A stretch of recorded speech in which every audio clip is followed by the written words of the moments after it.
Mais ça révèle quelque chose. Ça prend mais ça prend des proportions similaires à l'affaire Weinstein aussi. À l'époque, on l'a oublié, qui a contaminé tout le continent européen. Là, ça va être exactement la même chose. Évidemment, aux États-Unis, il y a aussi une partie de la population qui s'enflamme pour ce type de choses.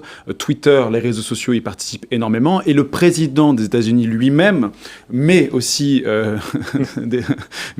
peu d'huile sur le feu, étant donné qu'il a retweeté sans fondement un tweet qui accusait ouvertement Bill Clinton d'être mêlé à ces affaires. Donc évidemment, Trump, il voit une manœuvre politique pour jeter encore un discrédit supplémentaire sur les démocrates.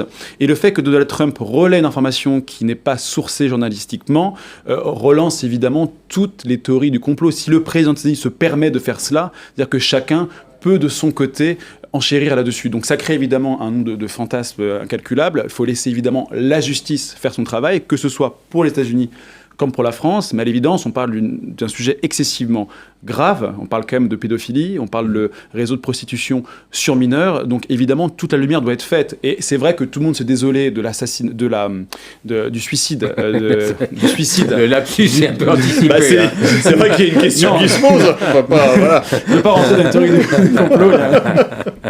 Sur le suicide, le suicide de Jeffrey Epstein. Suicide assisté. Suicide apparent. C'est le mot qui est apparent. Suicide apparent, voilà, qui laisse des doutes et qui justement